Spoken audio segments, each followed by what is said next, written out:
Welcome back to our channel. Have you ever wondered why some Christians worship on Saturday while most gather on Sunday?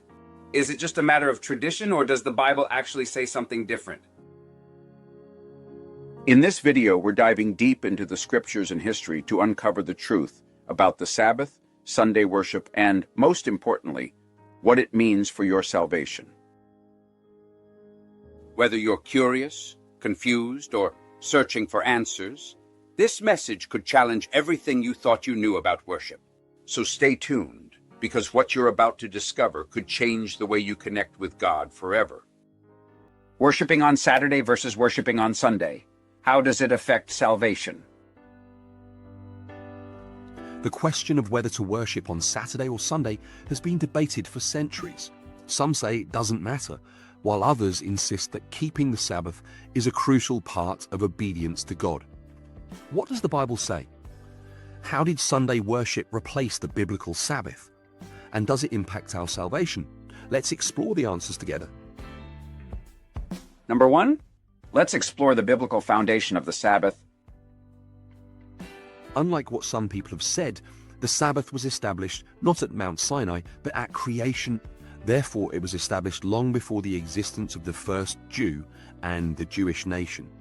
Genesis 2:3 tells us, "And on the seventh day God ended his work which he had done, and he rested on the seventh day from all his work which he had done. Then God blessed the seventh day and sanctified it, because in it he rested from all his work which God had created and made."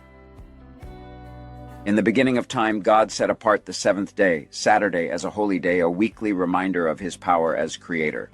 To commemorate this fact, when he gave the Ten Commandments on Mount Sinai, he reinforced it. The Sabbath commandment, Exodus 20:8-11. Remember the Sabbath day to keep it holy. 6 days you shall labor and do all your work, but the seventh day is the Sabbath of the Lord your God. In it you shall do no work. For in 6 days the Lord made the heavens and the earth, the sea, and all that is in them, and rested the seventh day.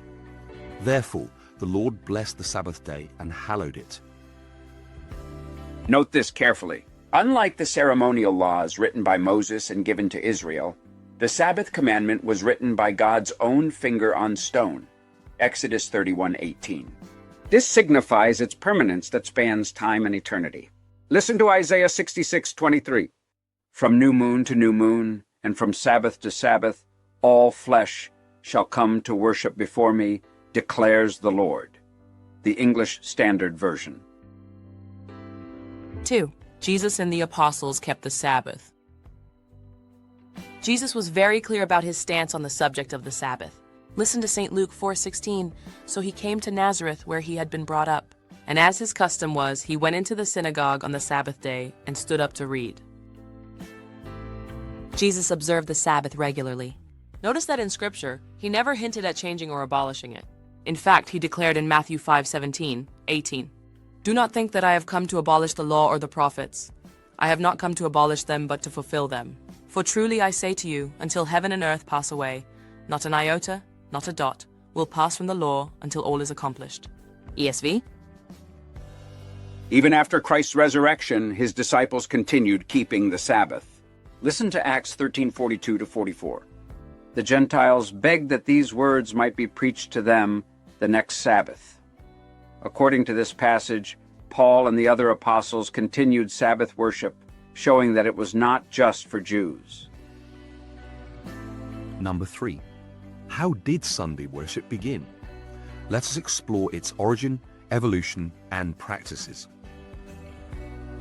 Here's the million-dollar question. If the Bible never changed the Sabbath, where did Sunday worship come from? The answer is, the shift happened gradually and was largely influenced by the Roman Empire. In AD 321, Emperor Constantine issued the first civil law enforcing Sunday rest, stating, "On the venerable day of the sun, let the magistrates and people residing in cities rest, and let all workshops be closed." As a former worshipper of the sun god, he sought to unite his empire by merging Christian and pagan practices to create a new style and day of Christian worship. In AD, 363 to 364 at the Roman Catholic Church Council of Laodicea. Some 300 years after the Apostles, the Church Council officially outlawed Sabbath observance and then declared, Christians must not Judaize by resting on the Sabbath, but must work on that day, rather honoring the Lord's Day. But if any shall be found to be Judaizers, let them be anathema from Christ. We have come to the end of the first part of our presentation. We will begin part 2 shortly, or we will pick it up at a later date. Thanks for watching.